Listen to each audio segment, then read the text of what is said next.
아멘. 네, 바예히는 창세기의 마지막 토라 포션입니다. 야곱이 모든 생명을 다해 살아낸 결과 아들들에게 축복을 합니다. 그리고 우리 전에 나누었던 말 토라 포션인데요. 하야히 살아. 이 바예히, 하야히, 바예히 이 비슷한 발음인데요. 네, 살아있다라는 뜻이 담긴 그 입모양 하야입니다.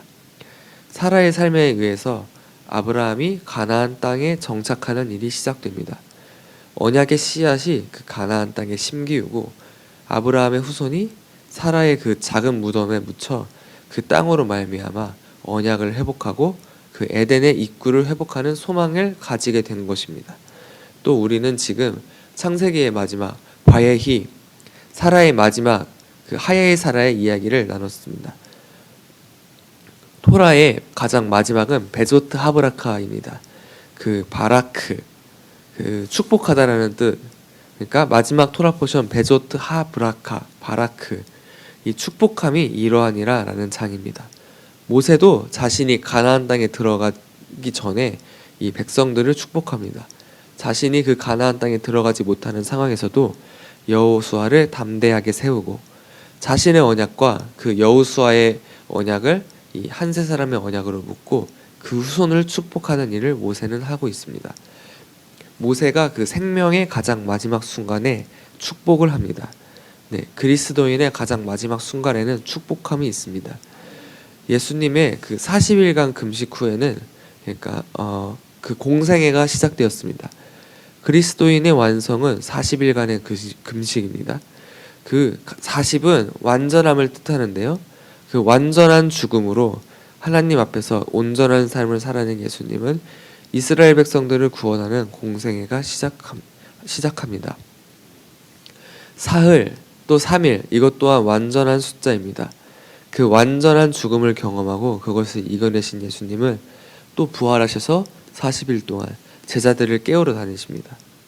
그렇게 부활 승천하시고 50일째 되는 그 오순절 77절에 우리가 매일매일 기도함으로 한 단씩 모아들은 그 맥주의 열매로 성령님이 우리에게 오십니다. 성령 충만한 사도 베드로가 오늘 본문을 시작하고 있습니다.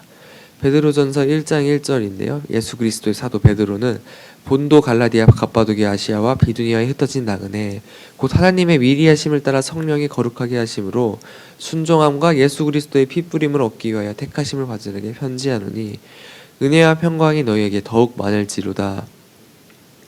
성령 충만함을 받은 베드로 사도가 이렇게 축복을 합니다. 은혜와 평강이 너희에게 있을지로다 라고 이렇게 축복을 합니다. 평강, 이 헬라어로 에이레네, 그리고 히브리어로는 샬롬입니다. 그 샬롬의 왕 예수와 그리스도가 이스라엘과 함께함을 이렇게 축복하고 있습니다. 은혜, 헬라어로는 카리스마입니다. 그리고 히브리어는 헤세드겠지요. 번역을 하면 직역하자면요.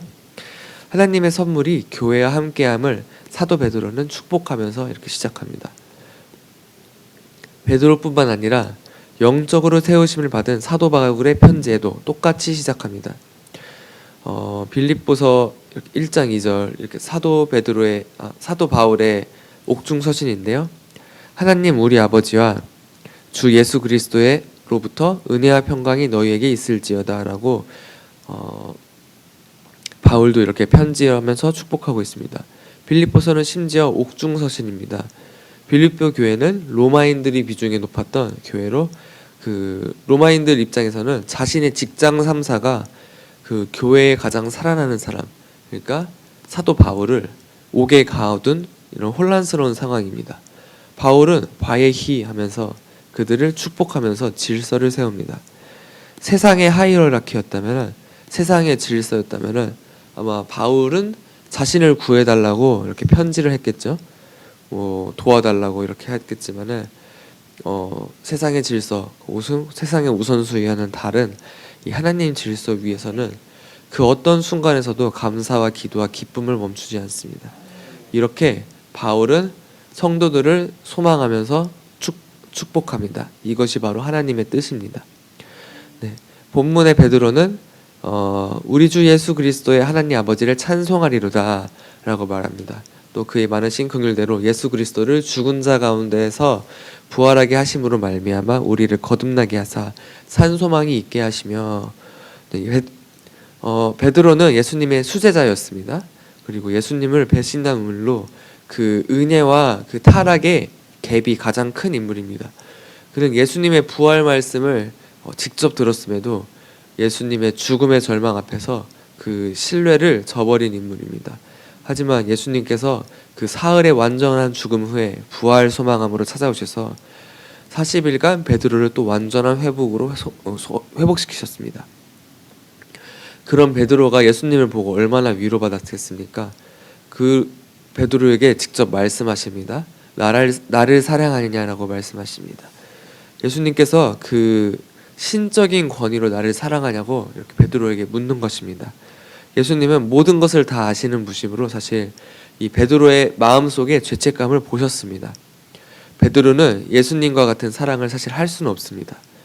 그래서 예수님의 질문의 뜻은 이러한 것입니다. 불가능한 것을 너가 가능하겠느냐라고 베드로에게 묻으시는 것입니다. 이미 베드로는 한 번 실패했고 베드로는 그 질문에 이렇게 엉뚱한 대답을 합니다. 내가 주님을 사랑하는 줄 주님이 아시나이다 라고 대답하는데요. 우리말 설명으로는 사랑하느냐 사랑합니다 라고 대답한 것으로 보이지만 베드로가 사용한 이 사랑하다라는 단어는 그냥 좋아하다, 친밀하다 정도의 사랑함입니다. 베드로의 대답에서 중요한 것은 사랑하다라는 단어가 아니라 아시다, 그러니까 알다라는 단어가 중요한 것입니다. 베드로가 신적 권위의 사랑이 불가능한 것을 주님이 압니다 라고 이렇게 고백하는 것입니다. 제자 베드로가 사도 베드로가 되기까지의 완전함은 아직 예수님의 이 땅에 계실 때에 일어나지 않았습니다. 하지만 예수님은 그 소망을 보십니다. 그래서 베드로에게 두 번째 묻습니다. 나를 사랑하느냐 라고 다시 묻습니다. 또 마찬가지로 나를 그런 신적인 권위, 아가페 사랑을 하느냐 라고 물어보시는 것입니다. 하지만 베드로는 다시 한번 그러지 못한다고 대답합니다. 예수님께서는 그런 베드로에게 양을 치라 라고 명령하십니다. 이 명령 후에 다시 말씀하십니다. 나를 그러면은 너는 좋아는 하냐 라고 이렇게 물어보십니다. 베드로가 그렇게 좋아함 혹은 친밀함으로 대답했기 때문에 이번엔 예수님께서 다시 한번 낮아지셔서 신적인 권위가 아니냐, 너 나랑 친밀하기란 하냐 라고 물어보시면서 베드로가 그렇게 따를 수 없는 것을 이해하시고 십자가를 질 수 없는 것을 아시고 세 번째 물으십니다. 너가 말한 대로, 그리고 내가 그렇게 아는 대로 너 나를 좋아하기는 하냐, 그런 친밀함은 있냐 라고 예수님께서 그 질문을 받고자 베드로가 이번에는 대답하지 못하고 근심합니다. 자신의 실패를 경험하고 예수님이 아픈 곳을 물어보십니다. 말씀대로 베드로는 예수님의 말씀대로 3번 부인했습니다. 하지만 신적 권위의 아가페 사랑을 가지신 예수님께서는 그 베드로의 모든 죄를 이기시고 이 땅에 다시 오셔서 새로운 사명을 부여합니다. 베드로에게 소망을 보시면서 양을 먹이라, 양을 치라라는 사명을 부여하신 것입니다. 베드로의 그 근심함을 보시고 예수님은 베드로의 소망을 선포합니다. 그리고 그 베드로에게 나같이 완전한 아가페 사랑을 수고하지 말고 하나님과의 친밀함만을 추구하라고 말씀하십니다. 그러한 순종에 그리스도의 맞먹는 영광이 있음을 사도 요한은 예수님의 말씀을 이렇게 직접 기술하고 있습니다.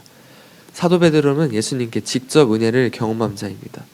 예수 그리스도께서 부활 승천하시기 전 자신에게 보여준 영광의 소망을 이제는 베드로의 전서에 옮겨 적고 있습니다. 예수님께서 양들을 치고 먹이라고 말씀하셨습니다. 그것에 순종하여 양들에게 베드로는 소망을 선포합니다. 4절입니다. 베드로전서 썩지 않고 더럽지 않고 쇠하지 아니하는 유업을 있게 하시나니 곧 너희를 위하여 하늘에 간직하신 것이라. 아멘. 하늘에 있는 유업, 아브라함에게 약속하신 그 신부의 유업이 본도, 갈라디아, 갑바도기아, 아시아와 비두니아 교회들에게 있다고 이 소망을 선포합니다. 5절입니다. 너희는 말세에 나타내기로 예비하신 구원을 얻기 위하여 믿음으로 말미암아 하나님의 능력으로 보호하심을 받아들입니다. 그러므로 너희가 이제도 여러 가지 시험으로 말미암아 잠깐 근심하게 되지 않을 수 없으나 오히려 크게 기뻐하는도다. 아멘. 예수님께서 승천하시고 승천하시고 난 후에 모든 교회들은 이렇게 시험을 받습니다. 시험은 이 피조물들의 숙명입니다. 우리는 하나님의 형상대로 지어졌습니다. 그런데 하나님의 형상과 피조물의 형상의 그 구분함이 있어야만 합니다. 그래서 그 말씀대로라면은 그러면은 하나님의 그 피조물, 그러니까 우리 인간 말고 그 피조물, 동물들 혹은 이런 해, 달, 별들과 사람과의 차이가 무엇일까요? 하나님과 또 하나님의 형상대로 받은 사람과 그 하나님의 어떤 차이가 있을까요? 이것을 구분하기 위하여서 시험이 있는 것입니다. 그것을 잘 통과한 것이 둘째 아담님 예수 그리스도이시고 원래 통과할 수 없었던 것이 첫째 아담입니다. 하나님께서 하지만은 그 놀라운 계획으로 그 크로노스의 인식, 사람의 인식을 뛰어넘는 구원 계획을 세우심으로 그 카이로스에 완성하시려고 사람을 그 시간 속에 두신 것입니다. 베드로전서 다시 1장 7절입니다. 너희 믿음의 확실함은 불로 연단하여도 없어질 금보다 더 귀하여 예수 그리스도께서 나타나실 때에 칭찬과 영광과 존귀를 얻게 할 것이니라. 유대인들이 왜 고난받아야 했을까요? 베드로전서의 수신자들은 심지어 예수님을 믿는 유대인들이었습니다. 선택받은 민족에다가 예수 그리스도의 부활을 믿는데도 그런 고난과 시험을 받습니다. 하지만 이사야서 48장 10절에는 이렇게 적혀 있습니다. 보라 내가 너를 연단하였으나 은처럼 하지 아니하고 너를 고난의 풀무불에서 택하였노라. 네, 이스라엘에 왜 전쟁에 있습니까? 또 국가 자체가 왜 없었습니까? 또 그 2500년 동안 그 유대인 자체를, 하나님의 백성 자체를 말살하려고 고난을 겪고 있었습니다. 하지만 그 불 가운데서도 하나님은 그 구원 계획을 성취하신다신 것입니다. 8절입니다. 예수를 너희가 보지 못하였으나 사랑하는도다. 이제도 보지 못하나 믿고 말할 수 없는 영광스러운 즐거움으로 기뻐하나니 라고 말씀하면서 베드로는 소망을 봅니다.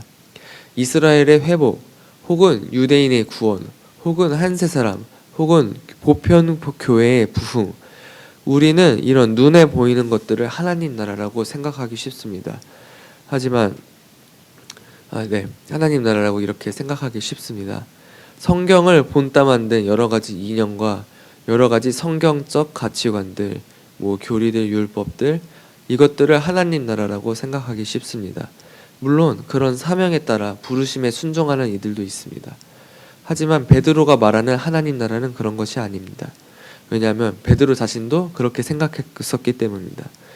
예수를 따르는 제자들의 나라, 성경적 이념이 지배해 이런 흑암 권세들을 물리치는 성경적인 세계관, 하나님의 편이 승리하고 구원에 이르러 천국에 가고 그 반대편인 사탄의 편은 패배해서 지옥에서 평생 이를 갈며 울부짖는 세계관, 이런 육적인 세계관 속에 갇힌 베드로는 거듭나고 회개하고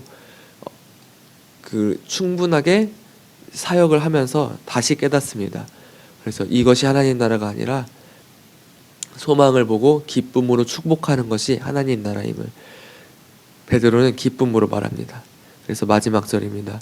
믿음의 결국 곧 영혼의 구원을 받음이라 라고 선포하는 것입니다. 이 말씀 하나를 선포하기 위해서 베드로의 사역은 얼마나 고됐을까요? 또 예수님 앞에서도 돌이켰다고 기록되어 있는데요. 그런 세상적인 혹은 자신이 만든 성경적인 가치관에서 돌이킨 베드로는 다시 예수님께서 자신에게 소망을 보셨던 것처럼 자기도 자신들의 양에게 소망을 보면서 끊임없이 먹이며 끊임없이 돌보면서 이 말씀을 전하는 것입니다. 하나님을 신뢰하는 것이 그런 천국 가는 것이 아닙니다. 어제 근육 차릴 때 말씀처럼 마음이 새로워지는 것, 이것이 바로 천국입니다. 물론 예수 믿고 가서 죽어서 가는 천국도 있습니다. 성경에 기록되어 있습니다. 하지만 그것은 천국의 일부분일 뿐입니다. 하나님 나라는 이미 새 사람을 입은 마음속에 있습니다.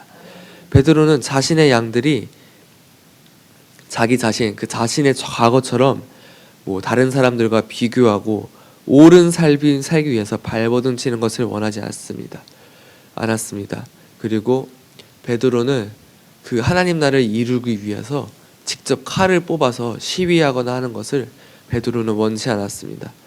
이스라엘은 그 바예히 창세기 본문으로 돌아가자면 이스라엘은 가뭄에 의해서 그 하나님께서 언약하신 가나안 땅으로 떠나게 되었습니다. 혹은 이스라엘 전체 역사를 보면은 그 나라가 멸망해서 민족이 전 세계로 흩어졌습니다.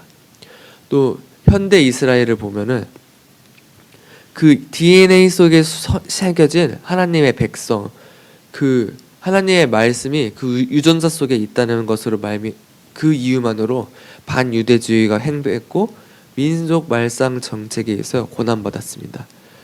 하지만 그 이스라엘이 매달 찬양하는 찬양을 보면은 시편 33장 15절을 보시면은요, 그는 그들 모두의 마음을 지으시며 그들이 하는 일을 굽어 살피는 이시로다라고 말씀하시면서 그 마음을 지으신 이가 하나님이심을 찬양합니다. 계속 읽어보면은 많은 군대로 시편 33장 16절을 제가 읽겠습니다. 많은 군대로 구원을 얻은 왕이 없으며 용사가 힘이 세어도 스스로 구원하지 못하는도다 라고 이렇게 찬양하면서 그 베드로의 그런 모습이 보이기도 하고요. 구하는 데에 군마는 헛되며 군대가 많다 하여도 능히 구하지 못하는도다. 즉 나라, 왕국은 하나님 나라를 이룰 수 없습니다. 구원을 이룰 수 없고 마음의 새로움을 이룰 수 없습니다. 여호와는 그를 경외하는 자 곧 그의 인자하심을 바라는 자를 살피사 그들의 영혼을 사망에서 건지시며 그들이 굶주릴 때에 그들을 살리시는도다. 즉 그 마음을 새롭게 하시는 분, 영혼을 살리시는 분, 구원하시는 이는 하나님이십니다. 우리 영혼이 여호와를 바람이며 그는 우리의 도움과 방패시로다. 우리 마음이 그를 즐거워하며 우리가 그의 성호를 의지하였기 때문입니다. 성호, 여호와의 이름, 여호와, 예슈아, 혹은 하나님께서 구약 토라에 주신 7가지의 그 하나님의 성호, 그것을 의지했던 이스라엘, 그 뜻에 담긴 그 구속사적인 예슈아의 이름을 의지하였기 때문에 그들이 마음의 새로움을 얻고 하나님의 신뢰를 얻고 구약 예수님의 오기 전 그런 모든 사람들에게 구원이 있었던 것입니다. 그들이 이미 마음의 하나님 나라를 이루었던 것입니다. 성령이 적은 그런 시대였음에도 불구하고 그들이 예수님을 보고 구원을 얻을 수 있었던 것입니다. 아멘. 그래서 마지막 절 시편 33장 22절에도 여호와여 우리가 주께 바라는 대로 주의 인자하심을 우리에게 베푸소서라고 인자, 평강을 그들이 얻었던 것입니다. 하나님의 은혜 에이레네를 이미 구약 시대에도 이미 얻었던 것입니다. 아멘. 마음이 새롭게 하시는 이가 어떤 환난 속에서 인자하심을 베푸실 것을 신뢰하는 것이 바로 영원히 구원받은 상태에 있는 것이다. 토라 포션의 야곱, 브리타자샤의 베드로, 하프타라의 다윗은 그리고 토라 전체의 모세는 성경 전체의 인물들은 자신의 육체가 7년 대환란 속에 남겨졌음에도 불구하고 자신들의 모든 살아온 생명을 다해서 다음 세대들을 축복합니다. 바예히, 그리고 그가 살았다. 창세기의 마지막, 그리고 이 세상의 마지막, 계시록의 마지막, 토라의 마지막. 우리가 이 마지막을 보면서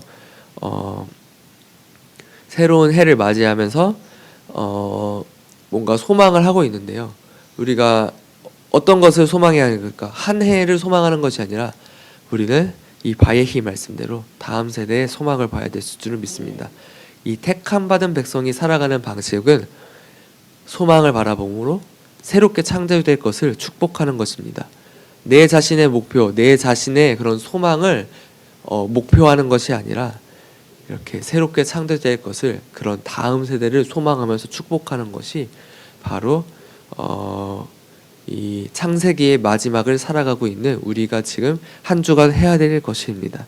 예수님께서 부활 충만하신 것을 믿음으로 예수 이전에 사람들은 그러니까 예수님께서 메시아가 오시는 것을 대망합니다. 예수 이후의 사람들은 이미 오신 메시아로 그 마음에 희년을 얻습니다. 그렇게 소망을 할 수 있습니다. 축복할 수 있습니다. 그 부활 충성을 믿는 것이, 신뢰하는 것이 바로 이러한 것입니다. 예수님을 대망하는 것, 혹은 예수님으로 인하여 자유하고 그것을 다른 사람에게도 소망하는 것, 이것이 구원이고 복음이고 바예히, 그리고 그가 살았다, 그리고 그 하나님의 백성이 살아있는 것입니다. 아멘. 기도하시겠습니다.